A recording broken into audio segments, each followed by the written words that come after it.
ముందుగా ఇంద్ర గారు నమస్కారం. హలో ఇంద్ర గారు, మ్యూట్లో ఉంటారు. ఇంద్ర గారు, ఇది ఒక గందరగోళం జరిగిన నేపథ్యంలో ముఖ్యమంత్రి గారితో అలాగే సినిమాటోగ్రఫీ మినిస్టర్ ఉప ముఖ్యమంత్రి గారితో ఇవాళ సినీ రంగానికి చెందిన దాదాపు 50 మంది ప్రముఖులు కలిశారంటూ ఉన్నారు. వాళ్ళు బయటకు వచ్చాక చెప్పిందేమో సినిమా రంగానికి సంబంధించి ముఖ్యమంత్రి గారికి ఉన్న విజను అది చాలా గొప్పగా ప్రజెంట్ చేశారు. మాకు పెద్ద టాస్క్ పెట్టారు, హైదరాబాద్ని హాలీవుడ్ చిత్ర నిర్మాణాలు జరిగే స్థాయికి తీసుకెళ్లాలన్నది ముఖ్యమంత్రి గారి విజన్గా ఉంది. దానికి మేము కూడా కష్టపడతాం,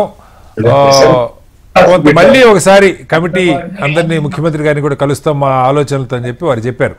అయితే బయటకు వస్తున్న వార్తలు ఏంటంటే అల్లు అర్జున్ గారి సంఘటనకు సంబంధించి ఏదైతే వీడియో పోలీసులు రిలీజ్ చేశారో ఆ వీడియోని కూడా ముఖ్యమంత్రి గారు అక్కడ ప్రజెంట్ చేశారని, సినిమా రంగానికి సంబంధించిన ప్రముఖులకు చూపించారని, అలాగే బౌన్సర్లకు సంబంధించి ఇక మీదట ఎలాంటి తప్పిదాలు జరిగినా క్షమించే పరిస్థితి లేదని చెప్పారని, ఇలా కొన్ని అంశాలు వచ్చినాయి.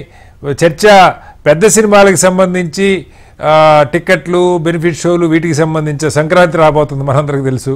లేదంటే నిజంగా సినిమా రంగంలో ఇప్పుడున్నటువంటి సమస్యలు అలాగే దాన్ని పెంచుకోవడానికి సంబంధించినటువంటి చర్చ జరిగినట్టు భావించాలా? ఫస్ట్ ఆఫ్ ఆల్ ప్యానెల్ లో ఉన్నటువంటి సోదరులకు గుడ్ ఈవినింగ్, హెచ్ఎంటీ ప్రేక్షకులకు కూడా అలాగే. సో ఇవాళ అంటే హైదరాబాదు అనేది మన ఎన్విరాన్మెంట్ గానీ ఒక టూరిజం ప్లేస్ వైపుగా తీసుకొని ఏ రకంగా కూడా హైదరాబాద్ అనేది గుడ్ ప్లేస్ గా మనం కన్సిడర్ చేస్తాం. ఎక్కడ అది మన ఇండియా వైడ్ గానీ వరల్డ్ వైడ్ కూడా చూసినట్లయితే.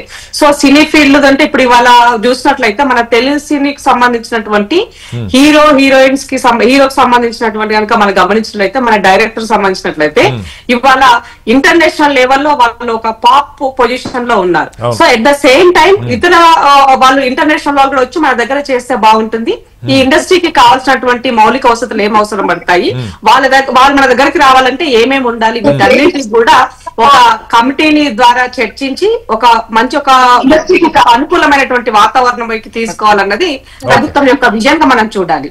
అయితే ఈ మధ్య కాలంలో జరిగినటువంటి విషయాన్ని కనుక మనం గమనించినట్లయితే, అల్లు అర్జున్ గారి విషయంలో తను చేసినటువంటి దాని పట్ల అతను అసలు జరిగినప్పుడు అంటే సినీ హీరోగా తన ప్రెమిసెస్ లో తన సినిమా సందర్భంలో అక్కడ జరిగినటువంటి దాన్ని ఆయన ఇమీడియట్ గా రెక్టిఫై చేసుకుని ఉంటే బాగుండేది. ఎందుకంటే తను ఇప్పుడు ఒక హీరోగా తను కూడా మీ దగ్గర ఏదో వేరే వాయిస్ వస్తుంది, డిస్టర్బెన్స్ ఏం లేదు కదా? ఓకే, నా దగ్గర ఓకే, నా పితానన్న గారి దగ్గర ఉన్నట్టు నాకు తెలుసు. ఓకే, ఒకసారి పీసీఆర్ చూడండి, వేరే చోట డిస్టర్బెన్స్ వస్తుంది. గో అహెడ్ ఇంద్ర గారు. యా, సో అంటే ఇప్పుడు అక్కడ జరిగినటువంటి తప్పును ఆయన ఇమీడియట్ గా రెక్టిఫై చేసుకొని అక్కడ అది చేసుంటే సమస్య ఇంత దూరం వచ్చిండేది కాదు.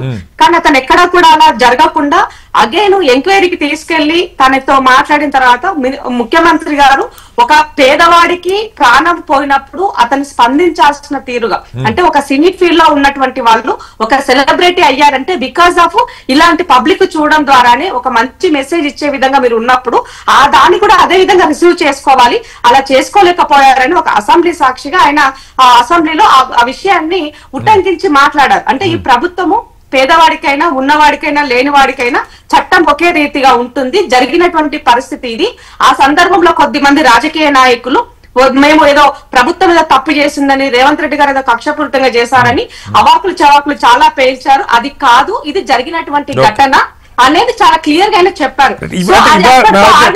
ఇంద్ర గారు, నా ప్రశ్న ఏంటంటే ఇవాళ సమావేశం ప్రధానంగా అల్లు అర్జున్ గారి గొడవకి సంబంధించి కొంత ఒక రాజీ కుదిర్చేటువంటి ప్రయత్నమా, లేదు సినిమా? ఎందుకంటే దిల్ రాజు గారు దిగిన రెండో రోజే సమావేశం ముఖ్యమంత్రి వెల్కమ్ చేయాలి. ముఖ్యమంత్రి గారు వెంటనే టైం ఇచ్చినందుకు దాదాపు 50. ఇందులో ఈ కలిసిన బృందంలో అల్లు అరవింద్ గారు కూడా ఉన్నారు. సో కొంత ఈ ఇష్యూని దానిలో పెద్ద కాంట్రవర్సీ లేకుండా చేసుకోవడంతో పాటుగా ఇండస్ట్రీకి సంబంధించిన వాటి మీద చర్చ, లేకపోతే కేవలం దీని మీద రాజీ కోసం దిల్ రాజు గారు ప్రయత్నం చేశారనుకోవాలా? నా ఒక మాట చెప్తా మీకు ఇక్కడ. ఆ రోజు యాక్చువల్ గా ఇది ఎందుకు ఇంత రభస అవుతుంది అన్న దాన్ని కూడా మనం మాట్లాడుకోవాలి. అల్లు అర్జున్ గారు ఈవినింగ్ ప్రెస్ మీట్ పెట్టినప్పుడు ఆయన పూర్తిగా ఈ నైతిక బాధ్యత నేను వహిస్తున్నాను, జరిగిన తప్పును సర్దిద్దుకునే బాధ్యత నాది, నేను సర్దిద్దుకుంటా, ఆ కుటుంబం నా కుటుంబం లాంటిది, నేను వాళ్ళని ప్రొటెక్ట్ చేసుకుంటాను అని ఒక మాట ఒక లైన్ లో చెప్పుంటే పోయిండేది. ఆయన అలా కాకుండా ముఖ్యమంత్రి గారు ఏదో అబద్ధం చెప్తున్నారనే విధంగా తను మాట్లాడినప్పుడు ఇమీడియట్ గా డిపార్ట్మెంట్ నుంచి స్పందించారు. సో డిపార్ట్మెంట్ దగ్గర ఉన్న ఎవిడెన్సెస్ వీడియోస్ అన్ని బయట పెట్టేసరికి ఇది చర్చ అన్నది మనకి మళ్ళీ అగైన్ ఒకసారి పిలిచి ఎంక్వైరీ తో అయిన సందర్భంలో ఇవాళ అటు ఇప్పుడు సినీ ఫీల్డ్ ఇప్పుడు ఇన్ని సంవత్సరాల్లో కాంగ్రెస్ ప్రభుత్వంలో ఉన్నాడు ఎన్నడూ కూడా సినీ ఫీల్డ్ ని ఎన్నడూ ఇబ్బంది పెట్టలే. వాళ్ళకి ఆ స్వేచ్ఛ ఇచ్చారు, వాళ్ళకి కావాల్సినటువంటి వసతులు కూడా కల్పించింది ఈ ప్రభుత్వం. తెలంగాణ వచ్చినాక ఇంకా బెటర్మెంట్ వైపు ఉండాలన్నది మనం ఆలోచిస్తున్నాం. అలాంటి సందర్భంలో ఇవాళ రీసెంట్ గానే జస్ట్ 1 వీక్ కూడా కాలేదు ఆయన ప్రమాణ స్వీకారం చేసి ఎవరు మన దిల్ రాజు గారు. సో దిల్ రాజు గారు ఆయన 2-3 రోజులకే ఇమీడియట్ గా ఆయన స్పందించి ఆయన ఇనిషియేటివ్ తీసుకోవాల్సిన బాధ్యత ఆయన పైన ఉంది. ఎందుకంటే ఆ సెక్టార్ ని ప్రొటెక్ట్ చేయాల్సిన బాధ్యత ఆయన పైన ఉంది. జరిగినటువంటి తప్పును సరిదిద్దుకోవాల్సిన అవసరం ఉంది. ఎట్ ద సేమ్ టైం ప్రభుత్వం వైపు నుంచి ఆ డిపార్ట్మెంట్ కు ఉన్నటువంటి గ్యాప్ ను కూడా ఎక్కడైతే జరిగిందో దాన్ని ఫిల్ చేయాల్సిన బాధ్యత కూడా ఆయన పైన ఉంది. కాబట్టి దీనిని మంత్రివర్గాన్ని ఇన్వాల్వ్ చేస్తూ ఇవాళ ముఖ్యమంత్రి గారు ఇది ఎవరికి పైన ఎలాంటిది లేదు, మీరు ఉండాలి బ్రహ్మాండంగా. ఆనాడు మద్రాసు నుంచి వచ్చి హైదరాబాద్ లో మీరు ఇక్కడ ఉన్నప్పుడు కొన్ని కుటుంబాల్లో పేరుతోన సినీ ఫీల్డ్ నడుస్తున్న పరిస్థితి వైపు కూడా ఈ రాష్ట్రంలో ఉంది. కాబట్టి దానిని అందరినీ కలుపుకొని పోయే విధంగా బెటర్మెంట్ పాలిటిక్స్ ఉండాలి, బెటర్మెంట్ సినిమాలు ఉండాలి. దీనికి మా ప్రభుత్వం సహకరిస్తుందని చెప్పడం జరిగింది తప్ప దీంట్లో ఎలాంటి రాజకీయంగా మనం ఆలోచించాల్సిన అవసరం లేదు.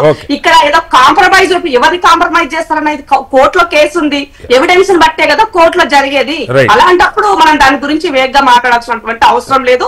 ఇవాళ హరీష్ రావు గారు ఒక మాట చెప్పారు ఇందాక, ఏంటి అని అంటే అబ్బాయిని పలకరించడానికి వెళ్లి ఓ మాట అన్నారు. అంటే ఇవాళ మిగతా పిల్లలకి లేని ఈ పిల్లోడి విషయంలోనే బాగా సినీ ఫీల్డ్ కి సంబంధించిన దాన్ని అత్యుత్సాహం చేస్తున్నారంటే మీరు ఒక ప్రతిపక్షంలో ఉన్న వాళ్ళు మీరు ప్రాపర్ గా ఇనిషియేట్ గా మీరు ముందు వెళ్ళి ఉంటే ఇదంతా పరిస్థితి ఉండేది కాదు కదా. మీరు వెళ్ళలేదు కదా, మీరు దాని రాజకీయ కోణంలో వాడుకున్న ప్రయత్నం చేశారు. వేరే పంచాయతీ